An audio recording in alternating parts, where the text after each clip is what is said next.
Alright, so instead of putting this in a Google Doc and sending it to you because it's so long, I'm just going to explain my code. So I have a few variables, the wall as an integer, and these three is game over, is key down, and is invisible as Boolean, which is just a variable that allows them to become true or false. Then I have the key down, which allows Pac-Man to move, and the timer 1, which moves him up, timer 2 moves him down, timer 3 moves him left, and timer 4 moves him right. And the picture changes for each direction that he goes in. And then we also have the key up part and the space that starts the whole game, and the audio that plays for it. Next we have the key up, which actually makes sure that when the game is over,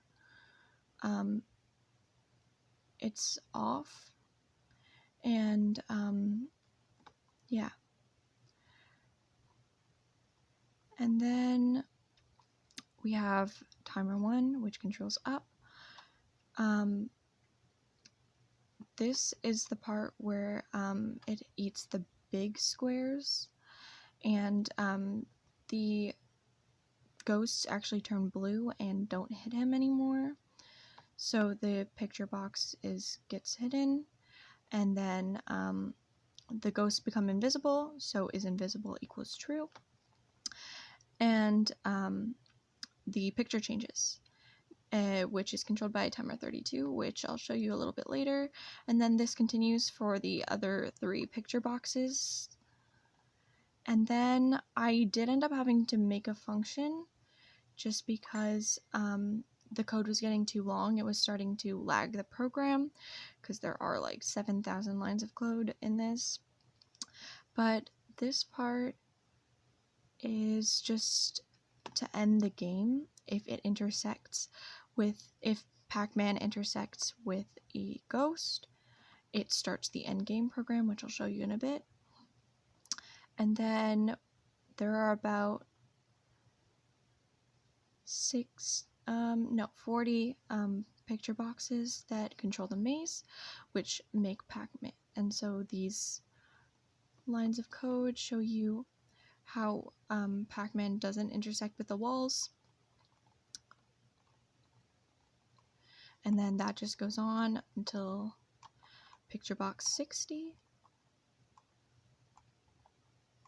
And then picture box 6 all the way to picture box 240 control the little white dots that he eats, and so those just hide.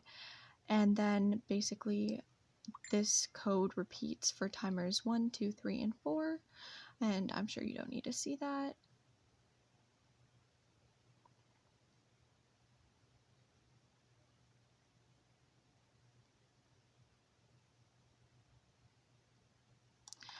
Alright, and then we have timers 6 through, I think it's 12.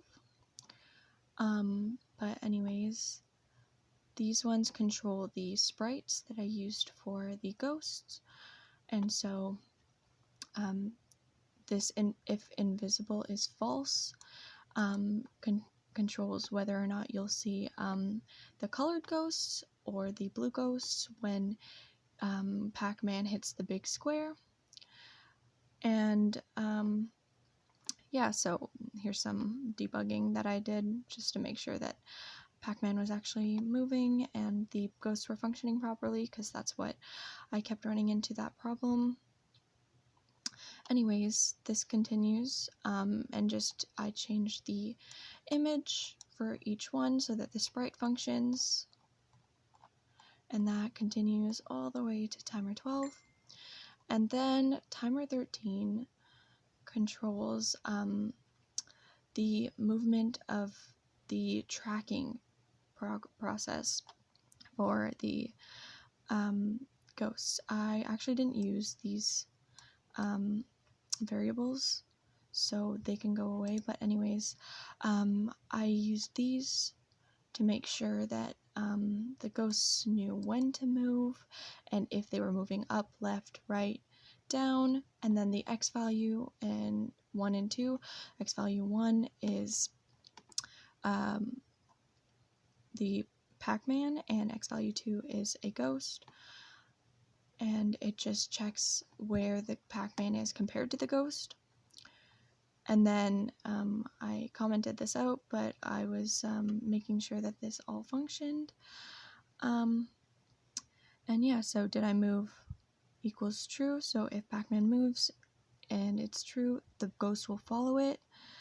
And then the directionals, which are just about the same thing. If not, it could be did I move right or did I move up or down. So basically this is the code that's telling it, and this is just the location compared to where the ghost is. So location of Pac-Man here on the y-axis compared if it's smaller than the picture box 4, which is the red ghost. Then did I move is true, and did I move up is true. If not, it's did I move down, and this just continues. And then these are programmed to make sure the ghosts can't go through the walls.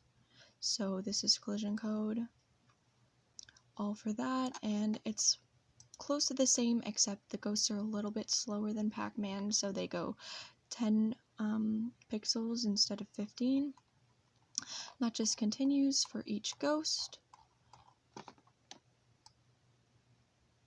So I have 3 other timers with the same code that just does the same thing.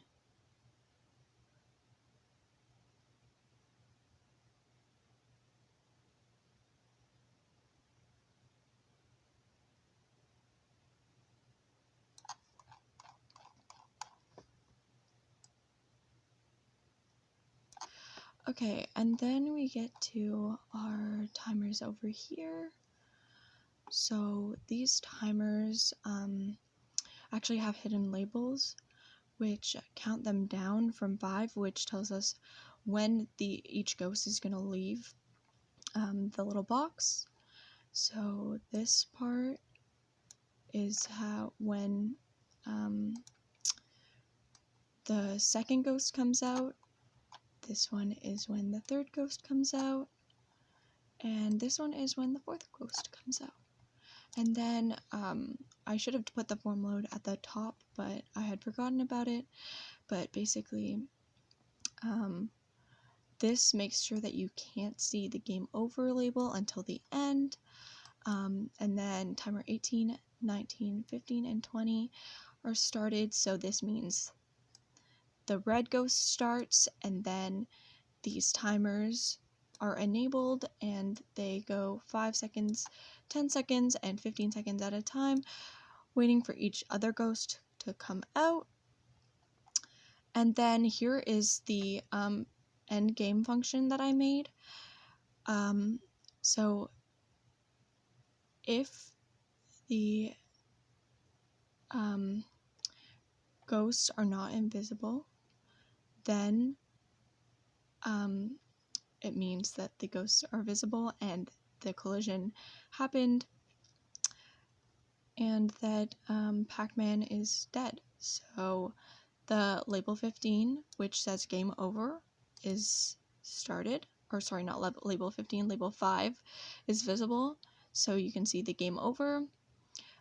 Game over is true, so now the other parts of the code that do have this variable understand that Pac-Man died, and then all the timers that the ghosts use are false, and it keeps you from being able to move Pac-Man, so timers 1, 2, and 3 are false. And then timer 17 actually starts the sprite for Pac-Man's death, which makes him disappear, and the audio of him dying, so like the pew wee wee wee wop wop goes off, and then this is just the sprite for Pac-Man's death.